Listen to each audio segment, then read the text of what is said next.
Hey everyone, welcome to another episode of Sports in the Mitten. I'm your host, Adam Biggers. You can follow me on Twitter at AdamBiggers81. Let me get properly situated here.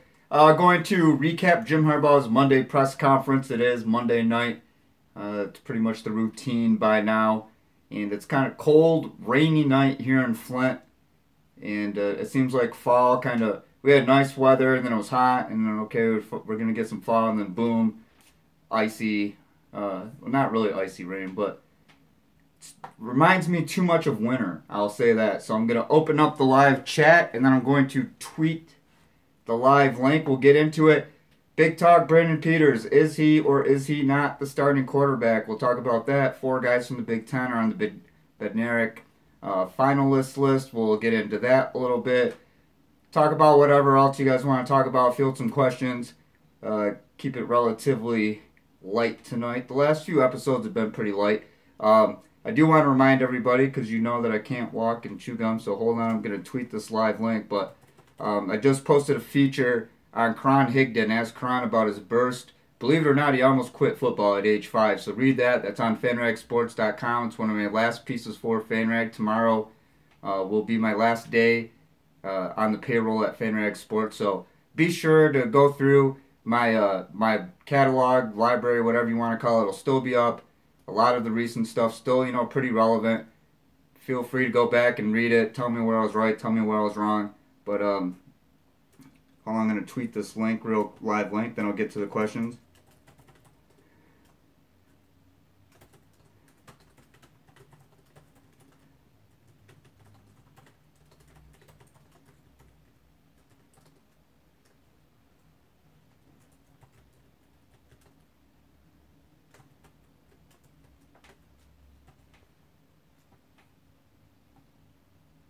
All right, there we go. Sorry about the silence there. We did it. All right, Leoism says the man. Hey, Leoism.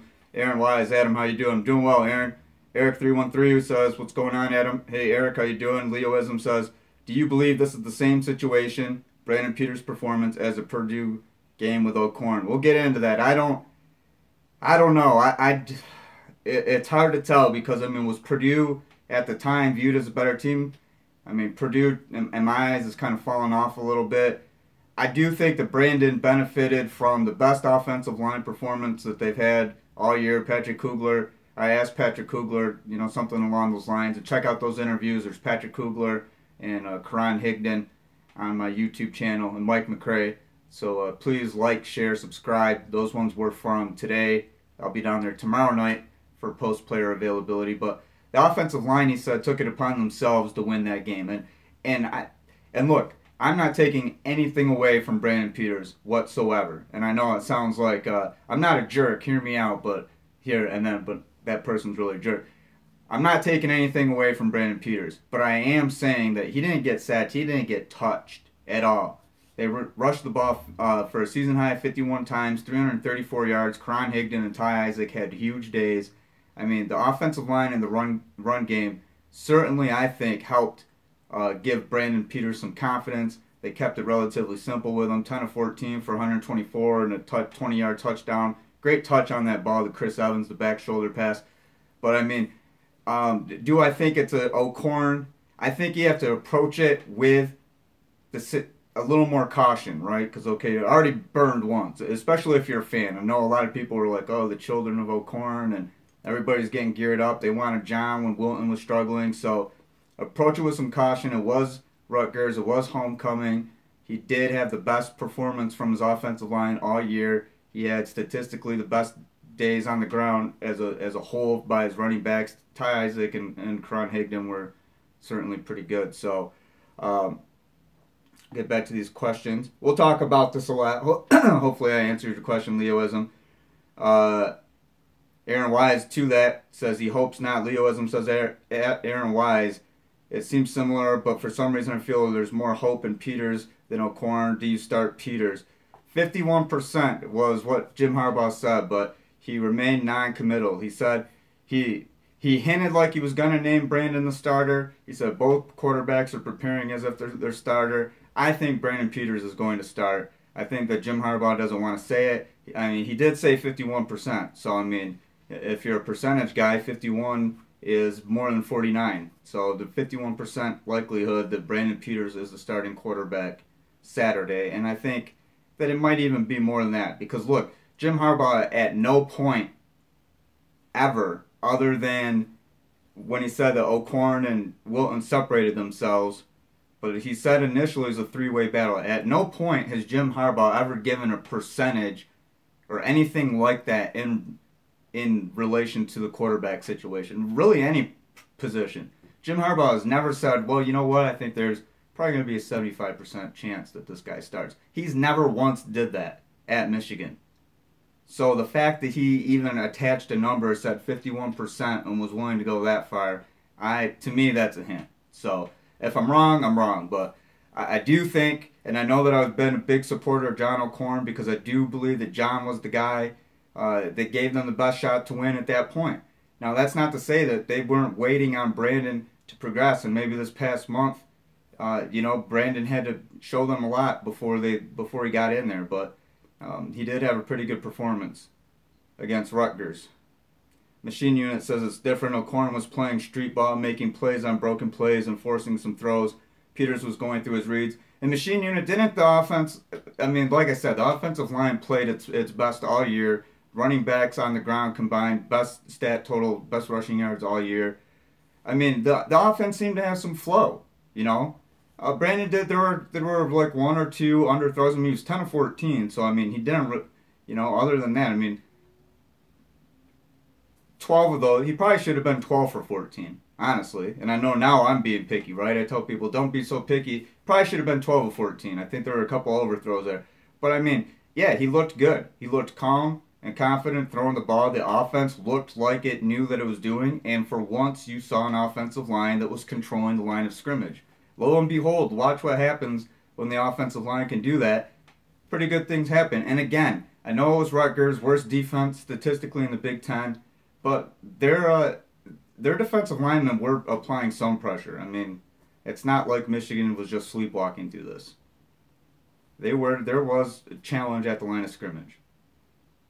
How big of a challenge, I don't know, but it was enough. They feel good. I'll tell you, you can sense it talking to these guys. Except for Mike McCray. I don't know. Mike McCray, I've never really been able to get a great read on him. Like, you can tell when he smiles and stuff that he's happy. But, if you looked at some of his facial expressions during the interview, you wouldn't be able to know that they almost, they were 2 points shy of a season high. You wouldn't have known that minus that 65-yard run from Janarian Grant, that they held Rutgers to 29 rushing yards. Because he just kind of has that same look on his face. I don't know. Maybe it's a fifth-year senior thing. Patrick Kugler was happy today. He's also a fifth-year senior. So, Aaron Wise says, has our O-line actually improved, or was it just Rutgers? Aaron, I think part of it was just Rutgers, but at the same time, and I think this goes for anybody in anything, it doesn't matter, right? As long as you have that moment where, like, okay, I can do this, it's not always necessarily who or what you did it against. It's the fact that you did it. So I think that that's given the offensive line a little bit of momentum and saying, look, we did this against Rutgers, yeah, so what? But we did it, now let's do it again. We'll find out Saturday, right? Minnesota doesn't have a world-beating defense, but at the same time, it is what it is with Rutgers, right? Worst defense statistically in the Big Ten. Aaron Wise, Leoism says, at Machine Unit, agreed. Peter showed ability, but that short throw to the tight end was scary bad. Aaron Wise says, I would start Peters personally. Not saying he will be the savior, just feel it's time to get the reps as one of the future quarterbacks of Michigan. If they're 6-2, and they are, so they're 6-2, it's not over. It wasn't over at 5-2.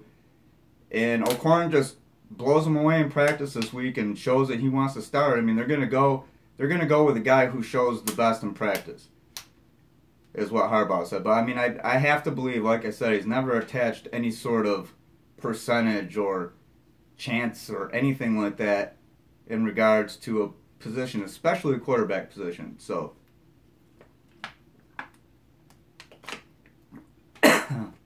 excuse me, that went down the wrong pipe.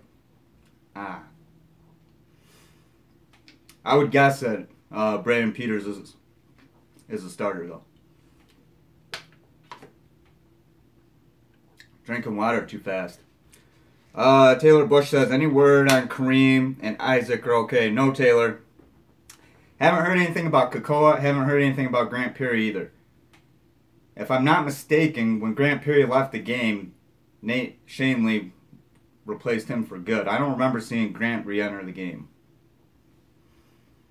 As for Kareem, I think Michigan Radio, and I saw Angelique tweet this during the game, they said it was an ankle.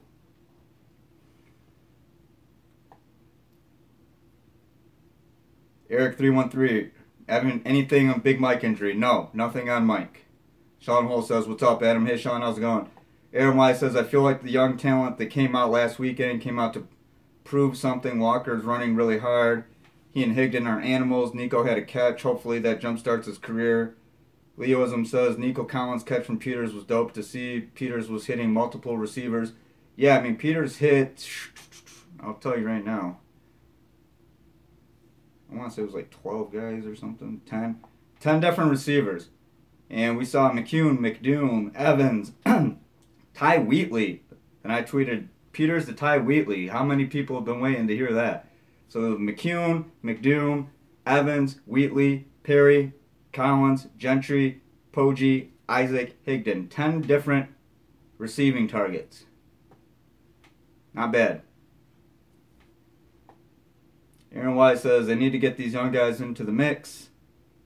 Stan Wigger says it goes back to not releasing a starting roster. He isn't going to tip his hand, but come on, 51%. LOL, gotta love Jimmy. And Stan, exactly, you know what I mean? Jim Harbaugh is so secretive over the roster, so he doesn't talk about anything like that. It's competition. He'll mention, a group of guys. Maybe he gives you the top two. But the fact that he even was willing to tilt a little bit, give in a little bit, and say 51% leads me to believe, okay, it's Braden Peters. Sean Hull says Peters spread the ball really well. 10 out of 14 hit 9 different receivers. 10 by the stat count, but I understand what you're saying, Sean. Yeah. Or was it 9 and one of those receivers wasn't his, it was O'Corn's? That could be it too. Because he completed 10 passes. And that would mean that he threw to 10 different guys. He had to complete more than one. I think he completed 2 passes to McCune. So one of these guys did not catch a pass. So, okay. Does that sound about right to you, Sean? I think that's the case. Kane Schaff says, Walker hits the hole hard and appears to be a lot faster than I originally thought. I would like to see more of him and more. And from the eye test and his one reception, Nico Collins seems legit. CJ Mike 1024, when the O-line plays Wisconsin, we will see if there's real improvement or not. Until then, we won't really know. Michael Ardeline says, Ardeline, can't really go back to John O'Corn, can you? Big opportunity for experience in a night game against... Yeah, and again, when Harbaugh took Speight out and put O'Corn, that was a breather, right? This wasn't a breather. I think this was, okay, John, handing it over. Right? Because if it was a breather, John O'Corn would have gotten back into the game. I think this is a change, and it's probably for the rest of the year. Just like when he changed, Nolan Aluzio and Juwan Bushell-Beatty at right tackle. I think, he's making the changes, and at this point of the year, those are going to be it. Could be wrong. Lawrence Weller says, if they base who starts at quarterback this week by this week of practice alone, game reps equal or better than practice reps. Ken Schaaf says, Nico can be that red zone threat we so desperately need. Machine Unit says, can Michigan make the playoff if they win out with wins against top 4 Wisconsin and Ohio State back-to-back? I'd have to, there would have to be a lot. I'm going to say no.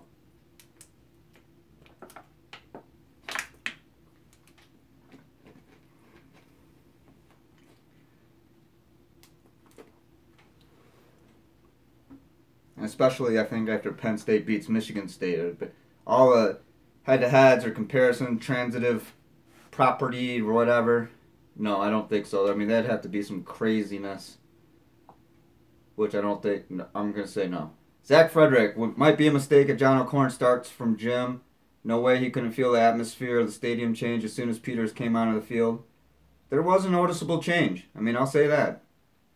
Sitting in up in the press box, you could see it.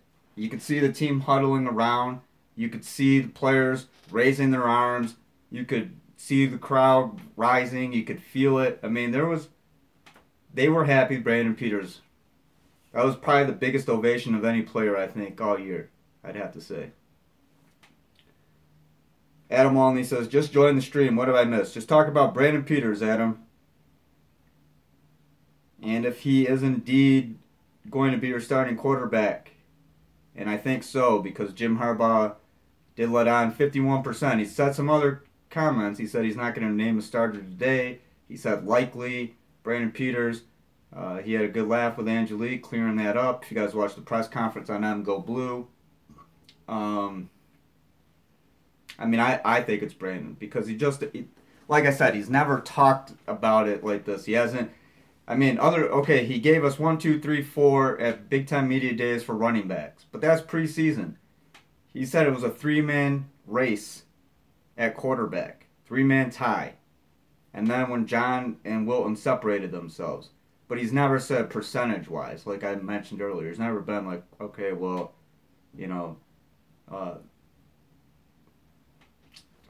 am I thinking? Mason Cole is going, not even with a guy like Mason Cole, when we know no one's gonna be the starting left tackle. I mean, Jim Harbaugh doesn't even go out and say that. Like, you know what I mean? I'm stretching here, but I think you get the gist. I used all my good analogies earlier when I was explaining it, so sorry, I gave you the recycled version, Adam.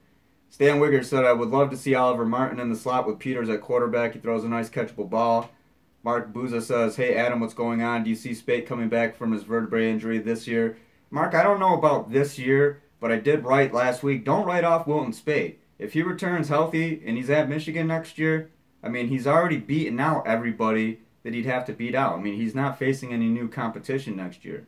I mean, Joe Milton, but I mean, I think Milton's probably going to be a guy who gets redshirted. I don't know. If maybe a Speight isn't there, it's different. I like Milton in a couple of years. I think really it's Brandon Peters, but I think my thoughts are the next star quarterback, because I have to believe that there are some gaps, right? Because, I mean, it took Wilton Speight to break his neck and John O'Corn to struggle for a month. Start against Rutgers, 3 for 6, 13 yards, and 2 fumbles before Brandon Peters got in there, right? I mean, I know that they were thinking of putting him in against Penn State, but that was at the very end just to give him game reps. It was over. But they put in Brandon Peters as means to win. But it took all of that to happen. So I do believe if Wilton Speight comes back and he's healthy, and this is a big if, but don't write him off. Who else? Leoism says, I think starting Peters now is like the MSU situation last year with Lewerke, Terry O'Connor. Hopefully we get the same results as Lewerke took time but got good fast face. Peters could do the same. Yeah, I've heard that. I've seen people were kind of tweeting that. Chris Hawk says, Biggers, hey Chris, how you doing? Michael Ardeline. Here's a problem. Peters plays really well and Speight comes back. Who do you play? Is this a cap situation like when Jim was in San Fran? Play the hot hand? Well, he is hot hand. I mean, he said that all year, right? The hot hand. So, I mean, that's another thing. I mean, it's not like if Wilton Speight comes back and he's healthy that it's automatically, I mean, I'm imagining, and this is, like I said, this is a big if he's healthy and he plays up to the level to which he played last year, and again, maybe this is a stretch and I'm a lot of ifs. But if we see the Wilton Speight that we've seen before, and he's back, I have to imagine that he'll compete for the starting spot because he already beat out Brandon Peters once. He beat out Shane Morris beforehand. He beat out John O'Corn last year. He beat out John O'Corn this year. I would assume so. But, like I said, we see Brandon Peters just light it up at the end of the year. And it's clear cut, like, okay, now, yeah, Michigan, this is going to be the guy. Does Wilton Speight come back to Michigan? I don't know. I'm speculating here. But he's a redshirt junior, so he could be a graduate transfer. I mean, there would be options out there. And again, I haven't been told anything. This isn't any, secret information that I'm giving. This is just my my personal thoughts. It's logic, right? I mean, he's got a year of eligibility. I think he would have two. I'm not sure. I'd have to check the rules. I think 3 games. I don't. He's already been redshirted once. I mean, he'd have a year of eligibility. I don't know if he'd qualify. I don't know. That's something else. I just opened up a whole nother discussion. Either way, though, if it's clear cut that Brandon Peters is the guy, and that there's no at the end of the season, and that there's no reason, then maybe he doesn't. But I don't know. Anyway, back new topic. I'm rambling here. If you got what I was saying, just let me know. If not, tell me what you didn't understand, because I can understand if I was a little bit long on that. Stan Wigger says, nope, I do believe the big champions should be in the college football playoff, but they're still OSU's prom queen, so even with a Michigan win over them, OSU can still go to the big game and will be invited.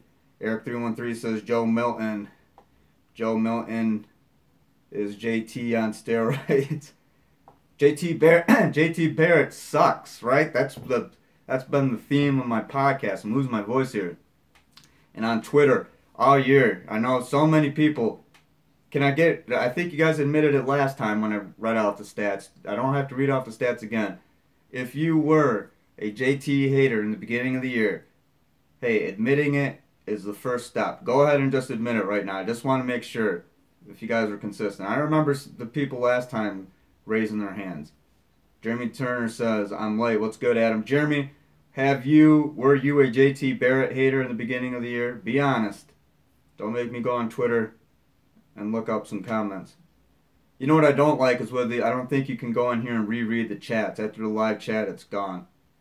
But if you are a JT Barrett hater, now's the time. Just admit it right now. You can atone for your mistake by admitting that you were wrong. Machine Unit says, I doubt Speight is the starter after Peters gets all this experience. Peters just throws a much better ball. Lee Wisdom says, the fact O-line played so well and O'Korn stumbled, fumbled, etc. without much pressure shows how different Peters is. I think O'Korn wasn't used to not getting hit pressure, and maybe, but I mean, the eye test wise, there's no question. And stat wise, 3 of 6 for 13 yards, 2 fumbles. I mean, he did recover them both. Versus 10 of 14, 124 yards, no interceptions, and a 20-yard touchdown. And O'Korn also threw an interception. I knew I was leaving out something. 3 of 6 for 13 yards, 2 fumbles that he recovered, and an interception. Eye test wise, Brandon Peters all the way.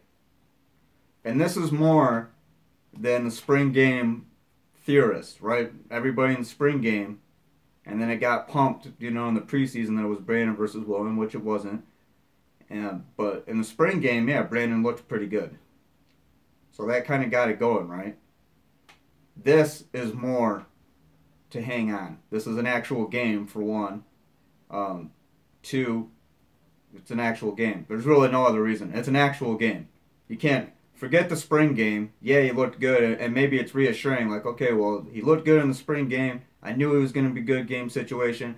Don't even base him on that spring game anymore. That happened back in the spring. That was 7 months ago. Think of what just happened Saturday. Eye test wise, did Brandon Peters look good? Yes. Did he look better than John O'Korn? Yes. What are Michigan's options? Brandon Peters or John O'Korn? Who would be the starter? 51% Peters, says Jim Harbaugh. Simple math this week. They're just making it really easy. Zach Frederick says, I think Dylan will be the next star QB, but that won't be for another 2 years. But that's my thought. Zach, I think Dylan's the next star. I do too. Chris Hawk says Malzone may improve enough to upset the apple cart next season. No, this is Alex's last year, Chris. Chris Hawk says we don't know. Demario Vaughn says, I've always thought JT was a good QB.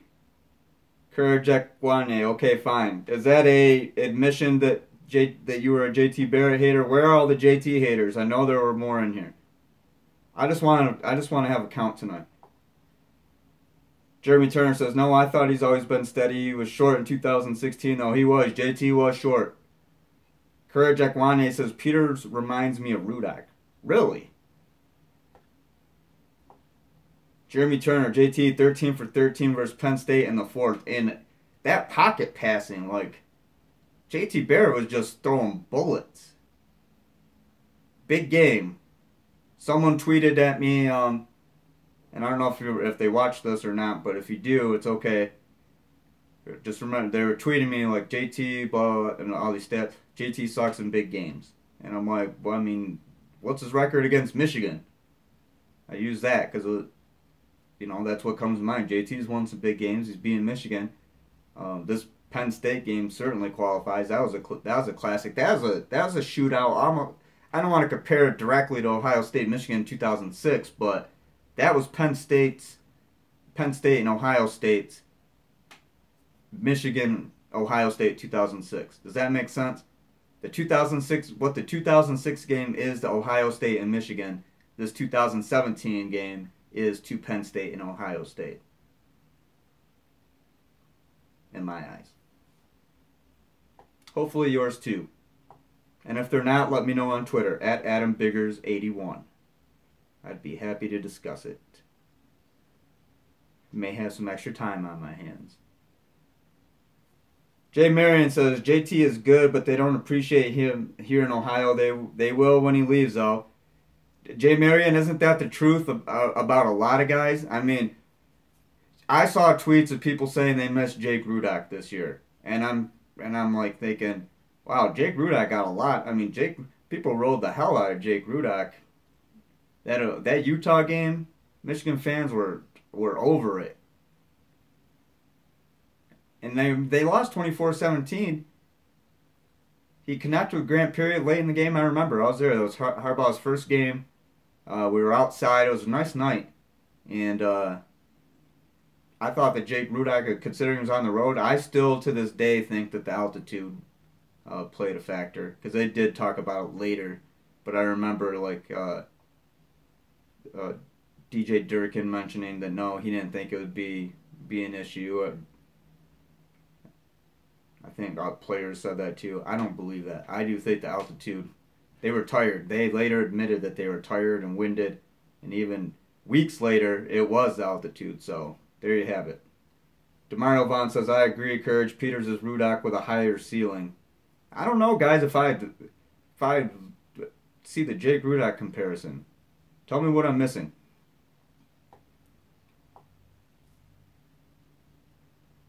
If I'm not mistaken, I think Brandon's like 6'5". I mean, just the body type. I mean, what are we talking playing style? I mean, I think that Brandon's probably got a better arm than Jake Rudock. I do like Jake Rudock though, and I knew that he was going to hang in there, backup job with the Lions. I knew that he was going to find something. I thought going the Lions fit him. 6'3", 212. I mean, we're talking 6'6". I think Brandon's like 215, 220, 6'5" and a half. I mean, I don't know.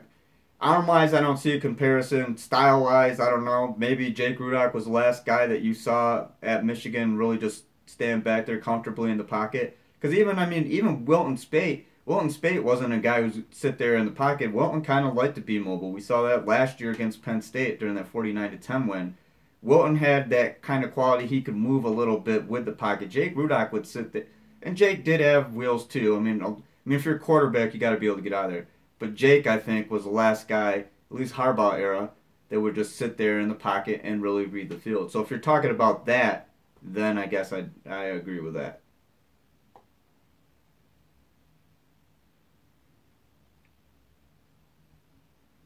Alright, bunch of comments. Leoism says, switching topics. Alright, let's switch topics. Have you noticed the big runs up the middle right side pulling involved on Laneview? The right side's getting better.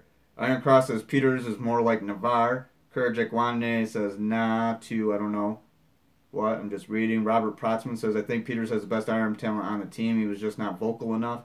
Stan Dillon's got a good arm too. I've seen Dillon warm up several times. He's got a good arm. Stan Wiggers, in my opinion, I think they would have to redo the offensive scheme for Milton, spread read option like Ohio State runs, and I don't see this old school coaching staff who wants to run first with power football. Yeah, fit wise,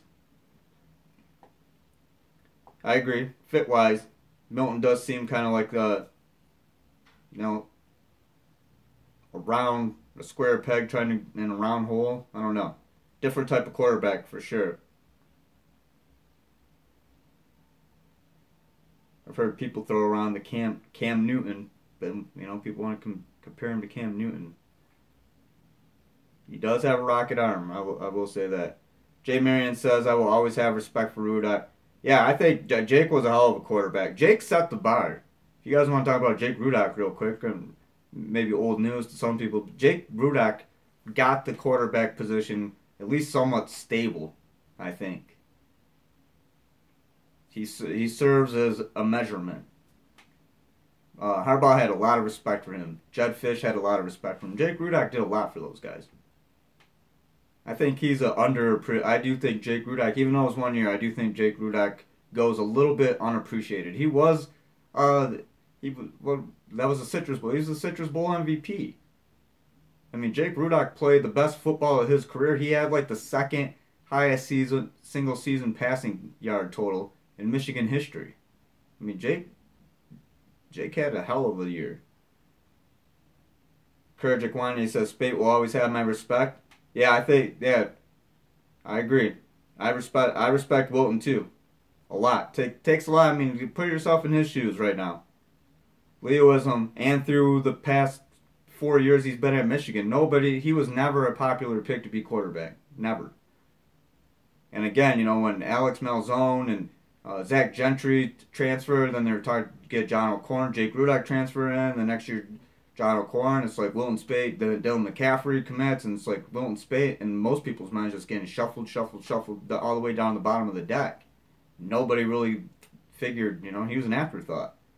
Leoism says thoughts on Aubrey Solomon so far. The twos defense played well. Dwumfor got a good set. Yeah, Dwumfor. I liked the way Dwumfor's playing. Quiddy Pay's playing. Aubrey Solomon, they're good. Leoism, these are all guys that we all talked about that we figured were going to be in the two deep. They were gonna contribute in some form to that defensive line rotation. And yeah, I mean, I've really liked Michael Dwumfor. And you know what? One guy I did miss, and I thought Lawrence Marshall. I thought this was gonna be a huge year from Lawrence Marshall. Really don't see much of him. As a matter of fact, I can't remember the last time. Now that's got me curious. Courage Ekwani says Speight took so much, he did. Iron Cross says Pep out, Jet in. Demario Vaughn says, just think, if Rudock never came, Shane Morris would have been our starting quarterback that year. Or no, I mean, Wilton would have been. In 2015, Wilton battled Jake to the end. And that's another thing. A lot of people don't know that, but I know this to be very true. That Wilton Speight, even though Harbaugh came out and said that Jake Rudock was way ahead, he did say that after camp. I mean, he'll say stuff that, when the position battle is won, but not beforehand or, like he's doing with the Peters thing right now. But he did say that Jake Rudock was ahead. But I know I've talked to a lot of people, and it was neck and neck, at least down in that final week between Wilton Speight and Jake Rudock.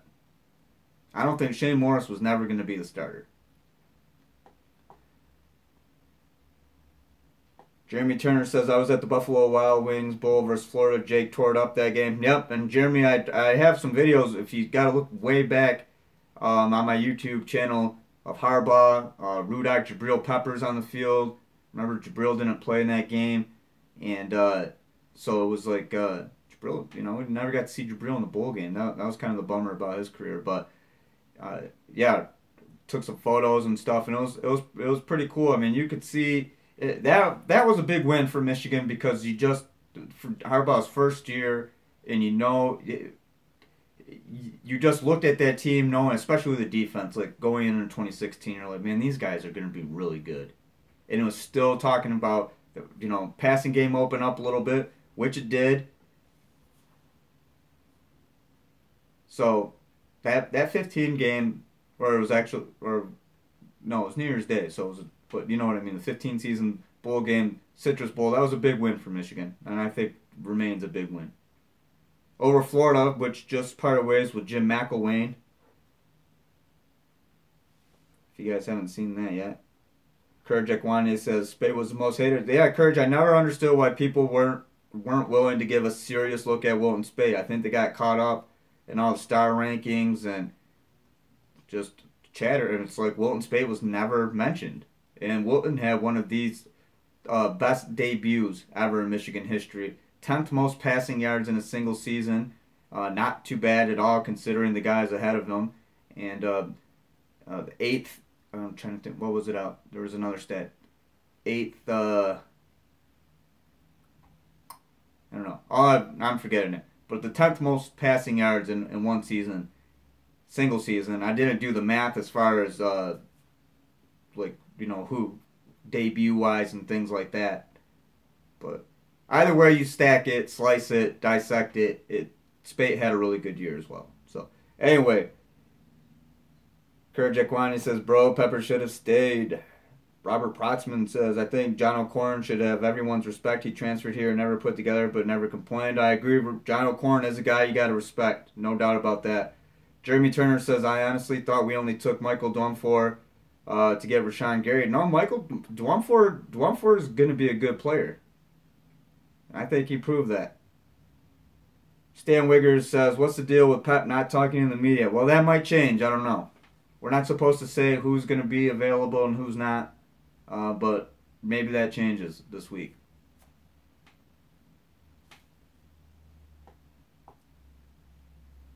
Pep is all business, though, during his interviews. I mean, he doesn't. So, I don't want to say their name, but we were joking today, and they're like next to Tim Drevno, who never wants to tell you anything meaningful. I thought that was funny. We had a good laugh about that. But it's a light mood today, with Harbaugh. Harbaugh made a joke, getting off topic here, but he asked us if he was bleeding. He asked someone, in the rows and said no, and he started laughing because he said he always cuts himself shaving, and he said he blamed it on genetics. He said it was his protruding nose. So I thought that was kind of funny. It was a light mood, I guess. Lighter than normal. Harbaugh's usually not. I mean, he'll joke and stuff, but I don't know. I thought the shaving thing, I was like, okay, well, now he's telling some stories. Iron Cross says Ambry belongs in there more too. Courage Kawanye said Marshall had the fumble recovery. Saturday? Did I miss that then? Because with Courage, if you remember, it's hard for me sometimes to pay attention to every single guy. I try to. Like, I feel like I have about 20 to 22. Got to get it up to 22 or 22, but on both sides. And on special teams, I've been paying a lot of attention to special teams, but I did say in the beginning of the year I thought the Lawrence Marshall, this would be a big year for him. So, I mean, big year when you compare. I mean, you have Mo Hurst on the Bednarik watch list, Josie Jewell from Iowa, and defensive back Josh Jackson, and then Nick Bosa from Ohio State. 4 guys in the Big Ten on the Bednarik watch list, or finalists, 4-15 finalists. Leoism says, at Jeremy Turner, same with Pepper and Bushel Beatty. Oh, in terms of get one to get the other. Kane Shaw says Speight threw that go-ahead touchdown against Minnesota when Rudock got hurt. He did. In that 29-26 win on the road. And that was kind of Wilton's moment, right? I mean, that was Wilton's moment when you're like, okay. And I know then at that point, Michigan fans were pretty excited about him. But even so, the next year, John O'Corn, they're like, oh, well, look at this guy. He threw his American Athletic Conference freshman of the year. He threw for more than 3,000 yards at Houston. And, I think he had like 29 touchdowns and like 7 or 8 interceptions, something like that. I mean, he had really good numbers. And everybody hopped aboard the O'Corn real quick. Adam Walney says, do you think we will see any of the freshman linebackers play at linebacker this year, not on special teams? And no, Adam, and you know what? I'm surprised. No Jordan Anthony. I was just thinking about that earlier today. Some of the guys, I haven't really seen much James Ross. Let me look. As a matter of fact, I'll tell you how many games that they played if you guys give me 1 second. In my computer, I feel like my internet is slow upstairs. My house is kind of old. It's like all plaster walls. Like I have dead spot for myself. Well, not this phone anymore. My old phone, dead spot. I feel like there's a dead spot for the internet. It's just, okay, there we go. And, okay, is it not going to work that way? Josh Ross has played in 8 games, so special teams. Maybe I'm just not, he's a guy maybe I'm not seeing a whole lot. I might need glasses too. And we've seen Arbor in 8 games. And these just count like appearances. Special teams, I mean, if they get in there in just one play. So, who else were we talking about? Quiddy's 6 games. Quiddy's been noticeable lately, though. Quiddy Pay, really like Quiddy. Lawrence Marshall, 6 games.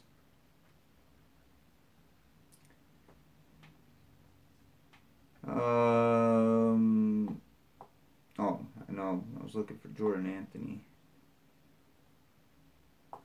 And Jordan hasn't played at all. Demario Vaughn says, who takes McCray's starting spot next year? Devin Gills is backup, so maybe Josh Uche. Leoism says Adam Alney Ross is playing, but you should watch for Ebem and Bosse Du will be a monster next year. Watch out for Luigi Villain, too. Luigi will come back next year. Dead spot on Minnesota calendar Saturday. What does that mean? Iron Cross. Courage Ekwani says, low-key, they need to move Evans to wide receiver. Courage Ekwani says, they need separation. Chris got shakes. Iron Cross says, more Nico. Jay Marion says, Quiddy's going to be good. Stan Wigger says, John O'Corn is very likable. He's just streaky reason he got beat out at Houston and being the freshman of the year in the AAC. I saw Jordan Anthony at the dining hall, says Courage Ekwani. Do you have any news, any updates? We're all ears for you, Courage. Iron Cross says, means minutes. Oh. Alright. Rhonda, thank you for joining. Is Drevno going to be on the sideline versus the Gophers? The Gophers? Maybe. Can't answer that definitively. Courage Ekwani says, Quiddy, nice. Leo Wisdom says, thoughts on Hudson performance so far this year? Well, we talked about this the other day. Tyree and Khalid, even Josh Metellus a little bit. Those guys have had their struggles. Middle of the field coverage, I think. I mean, the corners, David Long, Lavert Hill, I think have played well. I mean, Brandon Watson played well earlier in the year. But, I mean, it's noticeable lately with Tyree, Josh. And this, I think, goes back to I think Penn State stretched them out a little bit, wore them out. Rutgers, they got a little bit of a breather. I do believe that they need that, and that's something else that I wrote yesterday on FanRag Sports, so check that out. Or Sunday, I think it was Sunday, rather. Sorry, today's Monday. It was yesterday morning's column, so check that out. I do think the defense needs a little bit of a breather. I think they got it. Metellus out, Thomas in. Is in Ambry Thomas. Courage Ekwani says Thomas is surprisingly fast. He's pretty quick.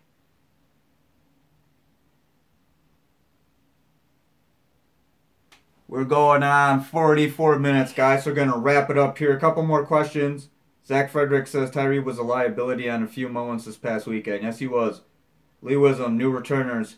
Brad Hawkins back there, Donovan Peoples-Jones, I don't know. I know that earlier in the season that Khalid was back there. A lot of guys were back there. Chris was back there. A lot of the wide receivers were back there. Grant Perry. I don't know if we see any new returners, though. Demario Vaughn, is Minnesota any good this year? No. Simple answer, no. I'm going to go over. Do you guys want to know players to watch? Or do you guys want? I'll say the preview part for Wednesday, but I will tell you right now. Just go over their schedule real quick for you. I'll go over players because it's 45 minutes. It's almost 8 o'clock. I want to watch some TV, eat dinner, that kind of stuff. So real quick, Minnesota 17-7 over Buffalo, 48-14 over Oregon State, 34-3 over Middle Tennessee. Then 31-24 loss to Maryland, 31-17 loss to Purdue, 30-27 loss to Michigan State, and that was a very winnable game for Minnesota at home. Beat Illinois 24-17, just lost to Iowa 17-10. So to answer your question, no, I can't really see any win on Minnesota's schedule that strikes me. I mean, I think their best game is probably the 30-27 loss to Michigan State. Honestly, there's nothing that stands out to me about Minnesota. Some good skill players, and like I said, I'll save that for Wednesday. So, guys, I just posted a little bit ago a feature on Karan Higdon. Talked about his burst. Talked about just kind of what he does as far as routine wise to get that burst. I mean, he's got the hands, he's got strength. He was telling me a lot today about his ability not only to just run through people, but then he had to figure out he had to learn how to run around them too. So give that a read. I tweeted it at AdamBiggers81. You can find the podcast on Facebook. Search Sports in the Mitten and follow on Twitter at Mitten Sports MI. I'll have something tomorrow on FanRag Sports, and then that's it for FanRag. And then I guess we'll wait and see what is next for me. So again, thanks for watching.